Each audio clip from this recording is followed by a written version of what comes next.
وسهلا بيكم يا شباب في أولى حلقات IR باسواي لتعليم الانترفنشنال راديولوجي.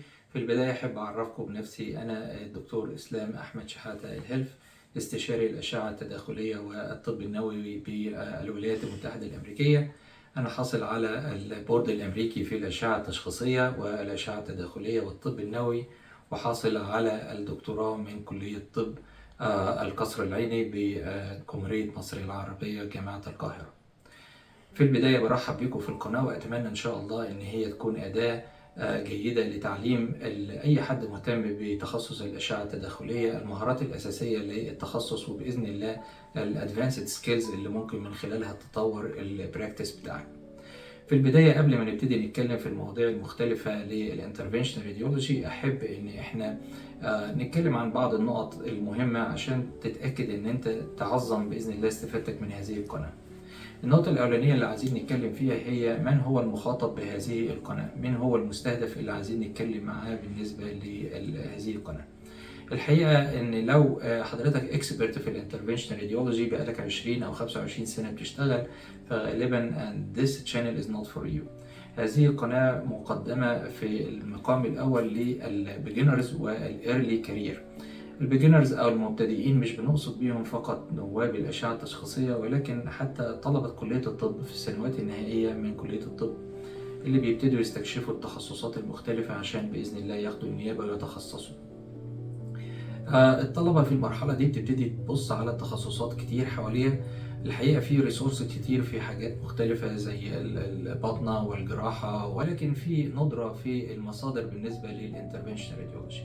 بإذن الله هذه القناة هتكون مصدر ممتاز جدا للطلبة في هذه المرحلة إنهم يتعرفوا على التخصص، وبإذن الله يقدروا يحبوه، لأن فعلا تخصص الأشعة التداخلية تخصص جميل جدا ومتقدم جدا، كل يوم فيه حاجة جديدة. وبالتالي إن شاء الله إحنا دايما بنقول إن طلبة كلية الطب هم مستقبل هذا التخصص، فبإذن الله اللي هيقرر إنه يتابع هذه القناة ويقرر بعد كده إن هو ياخد أشعة تشخيصية أو أشعة تداخلية من خلال الأشعة التشخيصية، إن شاء الله هيكون عنده فاند اوف نوليدج ممتاز جدا، وهيبقى فيه فرق كبير جدا لما يبتدي النيابة بتاعته.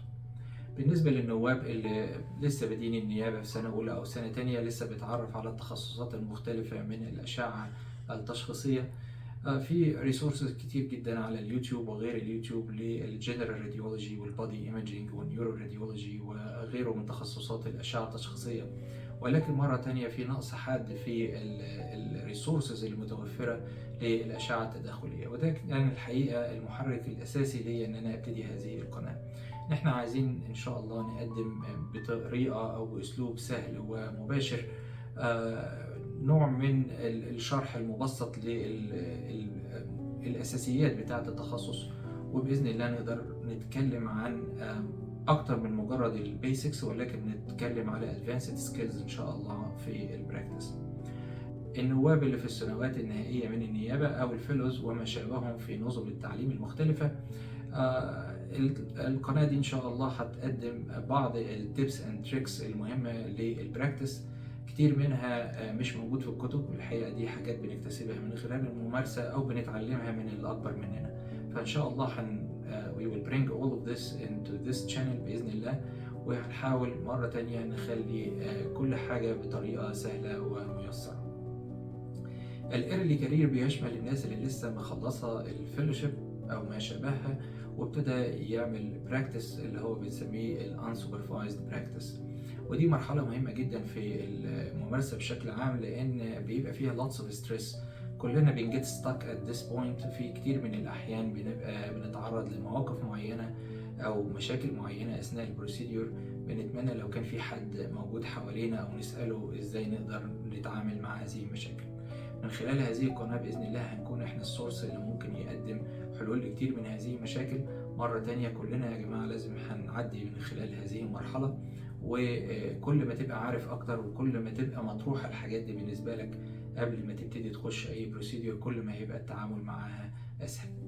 من أكتر الحاجات اللي بتضايقني بشكل كبير هو إن أنا لما بقابل كتير من الشباب في مؤتمرات بيقولوا لي والله إحنا كنا مهتمين جدا بتخصص الأشعة التداخلية، ولكن للأسف لأن ما كانش فيه جايدنس أو منتورشيب كان المشوار صعب، وبالتالي كتير من الشباب توقفوا عن المحاولة في هذا التخصص. فبإذن الله هذه القناة تبقى سورس كويس للشباب كلهم، بحيث ان احنا بإذن الله نطور البراكتس.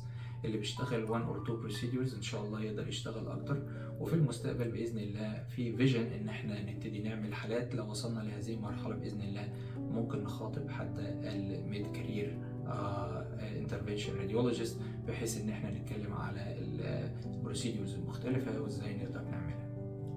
النقطه الثانيه اللي عايز اكلم حضراتكم فيها هي اللغه، لان طبعا دي من النقط المهمه جدا، والهدف الاساسي بالنسبه لهذه القناه هو ان احنا نوصل لاكبر قدر ممكن من المتعلمين في جميع انحاء العالم.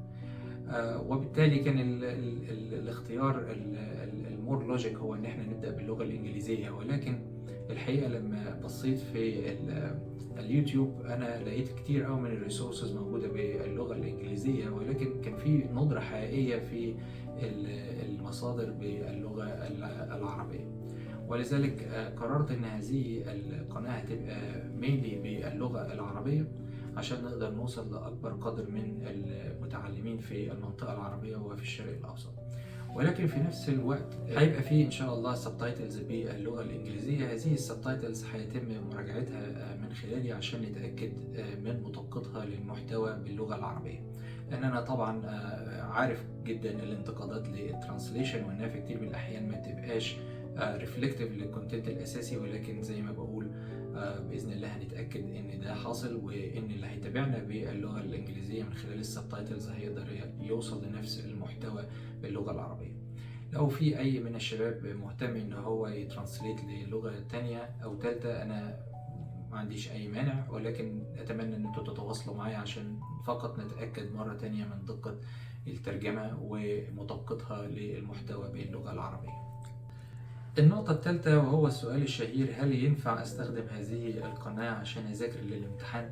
ده سؤال مهم جدا، لكن الحقيقة إجابته بتعتمد على هو الامتحان إمتى، لأن لو الامتحان في خلال أسبوعين أو في خلال شهر فغالبا القناة دي مش هتكون مفيدة لحضرتك. أنت في اللحظة دي محتاج أكتر لبورد ريفيوز وحاجات معينة عشان تقدر تجيب أكبر قدر من المعلومات في أقل وقت ممكن.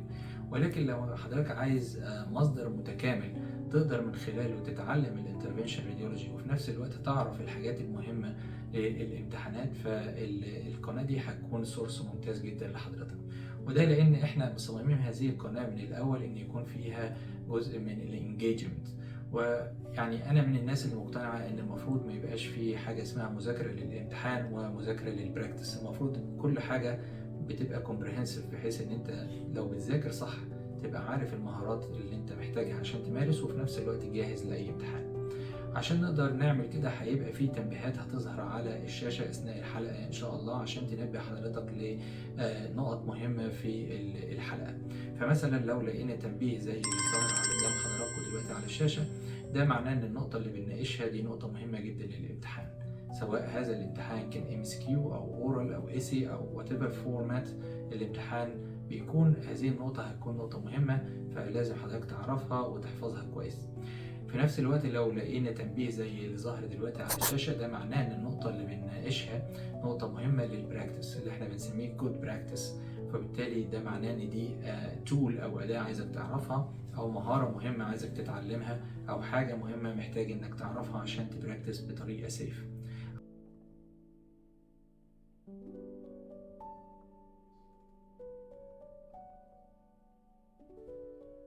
على الجانب الآخر لو لقيت تنبيه زي اللي ظاهر قدام حضرتك ده على الشاشة، فده معناه إن اللي إحنا بنناقشه ده حاجة خطر جدا للبراكتس والمفروض إنك تتجنبها، ودي هنركز عليها برضو، لأن زي ما بنقول دايما البراكتس is not about doing procedures, it's about doing the procedures safely. وبالتالي لو في أي حاجة خطر أو أنا عارف إن هي خطأ بيقع فيه النواب بشكل معتاد، فأنا هنبه حضرتك ليه عشان تقدر تتجنب. نيجي بعد كده للنقطة الرابعة، وهي السؤال المهم: هو أنا محتاج أكون عارف قد إيه عن الانترفنشن راديولوجي عشان أتابع القناة؟ الحقيقة ده أسهل سؤال في الإجابة، لأن أنا مش محتاج حضرتك تكون عارف أي حاجة عن الانترفنشن راديولوجي عشان تتابعنا. لو النهاردة هو أول يوم تسمع فيه عن تخصص الأشعة التداخلية أو الانترفنشن راديولوجي فده ممتاز جدا ونقدر نبدأ من هنا. احنا هنبدأ بالتركيز بإذن الله على البيسكس، وبعد كده هنبني على هذه البيسكس لغاية لما نوصل لأدفانسد سكيلز بإذن الله.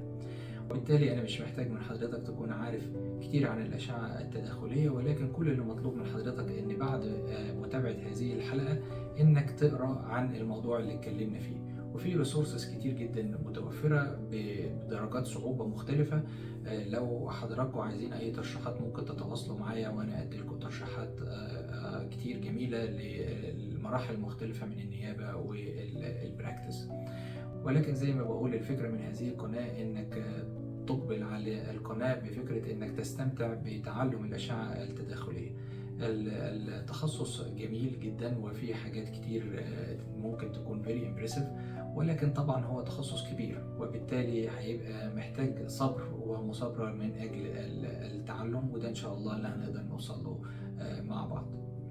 آخر نقطة، ودي نقطة مهمة جدا، هو في الحقيقة نصيحة أكتر منها سؤال، وهي إن لو حضرتك قررت إنك تتابع هذه القناة بإذن الله، فنصيحتي ليك إنك don't skip، يعني لازم تتابع هذه الفيديوهات بنفس ترتيبها، وما تحاولش إنك تعمل سكيبنج جوه الفيديو. وده لأن الطريقة اللي إحنا هنعتمدها في هذه القناة هي مختلفة شوية عن الطريقة التقليدية. عادة الناس بتاخد الكونسبت الكبير وبتحاول تبسطه لنقط صغيرة. احنا في الحقيقة هنستخدم حاجة مختلفة اللي بيسموه في الميديكال تيتشنج الكيومولاتيف ابروتش اوف ميديكال تيتشنج، بمعنى ان احنا هنبتدي بمناقشة النقط البسيطة الاول لغاية لما نفهمها، ثم نوصل هذه النقط ببعض لغاية لما نبني عليها كونسبتس اكبر واكبر بعد كده باذن الله. وبالتالي لو حضرتك عملت سكيبنج او تخطي لبعض النقاط، ممكن يبقى عندك بعد كده جابس تصعب عليك متابعة القناة في المستقبل. فلذلك نصيحتي لحضراتكم زي ما قلت، يعني متابعة هذه القناة بترتيب الحلقات وما نعملش سكيبنج. طبعا انا فيري اوير ان احنا يعني في الوقت ده في زمن السوشيال ميديا الاتنشن سبان او فترة الانتباه بقت قصيرة، ولكن احنا هنحتاج ان مدة هذه الحلقات تكون في حدود 30 الى 45 دقيقة عشان نتأكد ان الفكرة كاملة ووصلت قبل ما ننقل لحاجة تانية.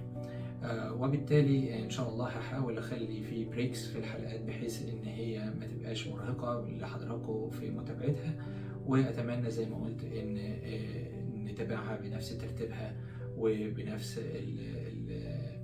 التسلسل بتاع الحلقات. بكده أكون وصلت لنهاية هذه الحلقة، وأكون وضحت لحضراتكم بعض النقاط اللي أنا أعتقد إنها مهمة إنك تعرفها عشان تاخد قرارك لو تقرر إن أنت تتابع القناة بتاعتنا إن شاء الله. وبالتالي لو حضراتكم شايفين إن هذه القناة ممكن تكون مفيدة ليكم في رحلة تعلمكم للانترفنشنال ايديولوجي، لو سمحتوا تابعونا على السوشيال ميديا واشتركوا في القناة، ويا ريت تشاركوا القناة مع زمايلكم عشان نقدر نوصل لأكبر عدد من الطلبة والمستفيدين إن شاء الله من القناة دي. أتمنى إن شاء الله إن القناة تساعدكم في تطوير مهاراتكم في الانترفنشنال راديولوجي، وأشوفكم قريبا في حلقة جديدة من IR Pathway. شكرا جزيلا.